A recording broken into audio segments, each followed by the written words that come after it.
आप सभी लोगों को मेरा नमस्कार। आज वीडियो के इस पार्ट में आपसे मैं सुप्रीम कोर्ट का एक लेटेस्ट जजमेंट शेयर कर रहा हूं, जिसमें कि आईपीसी 376 की धारा एक आरोपी के खिलाफ लगाई गई थी, जिसे सुप्रीम कोर्ट ने रद्द कर दिया।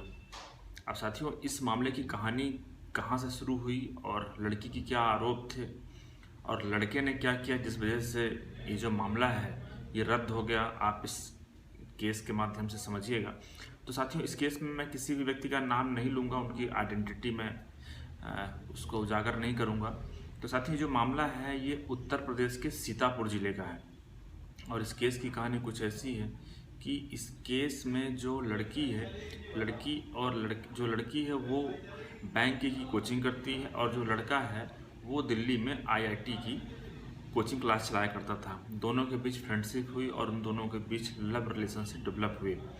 इसके बाद जो इन दोनों के बीच जो रिलेशनशिप थे, उसकी वजह से जो लड़की है लड़की के पिता लड़के वालों के घर गए। उन्होंने कहा कि भाई शादी करना है, तो जो लड़के वाले हैं उन लोगों ने मना कर दिया, बोला हम शादी नहीं करेंगे। अब उसके बाद लड़की ने जब दबाव बनाया तो लड़के ने क्या किया, लड़के ने एक आर्य समाज से शादी कर लिया। अब लड़की का ये आरोप था कि लड़के ने झूठा सर्टिफिकेट बनवाया है और केवल शारीरिक संबंध बनाने के लिए उसने आर्य समाज से सर्टिफिकेट बनवा लिया था और उसने शादी का झांसा दे करके उसके साथ फिजिकल रिलेशन बनाए, ऐसा कह के एफआईआर दर्ज करवा दी गई थाने में। अब इस बीच में क्या हुआ कि लड़की शादी के बाद कुछ दिन रही और उसके बाद वो वापस अपने घर आ गई 25 अप्रैल को, और उसके बाद लगभग 1-1.5 महीने बाद एफआईआर दर्ज कराई गई थी। अब इस मामले में जो लड़के का जो कहना था, लड़के का ये कहना था कि हमने तो शादी किया है, लड़की ही नहीं रहना चाहती हमारे साथ। जब इस संदर्भ में आर्य समाज से स्पष्टीकरण मांगा गया तो आर्य समाज वालों ने कहा कि ये बात सही है कि लड़के और लड़की के ने यहाँ पे आए थे, उनके बीच शादी हुई, लेकिन उन लोगों ने जो हिंदू धर्म के अंतर्गत जो कस्टम्स है, जो रीति रिवाज, उसका पालन नहीं किया है। अब इस तरह से ये मामला पहुंचा हाई कोर्ट के पास। हाई कोर्ट में जो आरोपी है उसने केस फाइल किया कि ये जो एफआईआर है रद्द कर दी जानी चाहिए, लेकिन हाई कोर्ट ने एफआईआर को रद्द नहीं किया। उसके बाद मामला पहुंचा सुप्रीम कोर्ट। जब सुप्रीम कोर्ट में मामला पहुंचा तो सुप्रीम कोर्ट ने यहाँ पे देखा कि ये बात सही है कि लड़के और लड़की के बीच शादी हुई है। सुप्रीम कोर्ट ने यह भी माना कि इस मामले में लड़की की तरफ से एक नोटिस भी भेजा गया था लड़के को, जिसमें कि लड़की ने एडमिट किया था कि उन दोनों के बीच शादी है और वो उसके साथ नहीं रह रही है। तो यहाँ पे ये फैक्ट एडमिट हो गया कि उनके बीच शादी हो चुकी है। तो सुप्रीम कोर्ट का ये कहना था कि लड़की का जो एफआईआर में आरोप है कि यहाँ पे उसने उसको शादी का झांसा दिया और उसके बाद उसके साथ शारीरिक संबंध बनाए, तो यहाँ पे शादी दोनों के बीच रिलेशनशिप के बाद उनका जो रिलेशनशिप है वो मैरिज में कन्वर्ट हो चुका है, क्योंकि ये जो लड़की है खुद अपने एप्लीकेशन में स्वीकार कर रही है कि उसने शादी कर लिया है। तो इस वजह से यहाँ पे जो मामला है वो 376 का नहीं बन रहा है, और ऐसा कहते हुए सुप्रीम कोर्ट ने ये जो एफआईआर थी इसको रद्द कर दिया। अब साथियों, ये सही है या गलत है, ये सभी आपके अपने अपने विचार हो सकते हैं।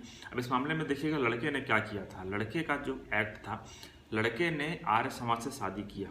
आर्य समाज से शादी करने के बाद लड़की उसके घर से चली गई अपने मायके। उसके बाद लड़के ने फैमिली कोर्ट में एक एप्लीकेशन फाइल कर दिया सेक्शन 9 हिंदू मैरिज एक्ट का, जिसको हम कहते हैं रेस्टिट्यूशन ऑफ कंजुगल राइट्स, मतलब कि लड़की ही खुद छोड़ करके चली गई है लड़की को वापस बुलाने के लिए।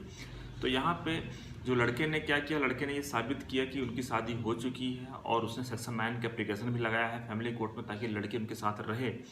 और लड़की का ये कहना था कि भाई उसने धोखे से शादी कर लिया है और उसके बाद अब वो उसके साथ नहीं रहना चाहता है, उसने ऐसा उसको किया है शारीरिक संबंध बनाने के लिए। तो देखिए, इस तरह के जो मामले होते हैं, इस तरह के मामले में मैं लड़की को सुझाव देना चाहूँगा कि देखिए, अगर इस तरह का मामला आपका कंसेंट का मामला है तो पहली बात कि आप डिले बिल्कुल ना करें एफआईआर के मामले में। दूसरी बात ये कि अगर आपने आर्य समाज में शादी कर लिया है तो जैसा कि इस मामले में हुआ, इस मामले में लड़के और लड़की ने आपस में जाकर के शादी कर दिया, लेकिन उनके परिजन कोई भी मौजूद नहीं थे। तो लड़की के लिए एक ये निगेटिव पॉइंट हो जाता है कि चूंकि शादी अगर आपकी रजिस्टर्ड हो चुकी है तो उसके बाद आप 376 का केस दर्ज नहीं करा सकते, जैसा कि इस मामले में हुआ। केस दर्ज हो गया लेकिन रद्द भी हो गया। तो लड़की अगर इस तरह का फैसला लेती है कि नहीं वो अकेले जा करके शादी कर लेगी, तो निश्चित रूप से इसका नुकसान होता है। तो इस तरह के फैसले ना लें, और अगर आपको ऐसा लग रहा है कि कहीं पे मैरिज को ब्रेक किया गया है, तो आप इमीडिएट एफआईआर दर्ज करवाएं, क्योंकि जितना ही लंबा वक्त बीतता जाएगा वो आरोपी के फेवर में होगा, आरोपी को उसका फ़ायदा मिलेगा। क्योंकि अभी तक जो आईपीसी चल रहा है उस आईपीसी में ऐसा प्रावधान नहीं है कि स्पेशली शादी का झांसा दे करके अगर किसी ने शारीरिक संबंध बनाया है तो उसका अपराध माना जाए। हाँ, ये बात सही है कि जो नया कानून, जो हमारी जो नई भारतीय न्याय संहिता आ रही है, उसमें ये अलग से प्रावधान बताया गया है। तो तब तक, जब तक कि अभी ये कानून एग्जिस्ट कर रहा है, तब तक आपको इस बात का विशेष ध्यान देना चाहिए। अब केस का नंबर मैं आपको बता रहा हूँ, चूँकि आइडेंटिटी मैंने किसी की उजागर नहीं किया, ताकि जिसको केस पढ़ना है तो केस नंबर से सर्च कर सकते हैं। धन्यवाद।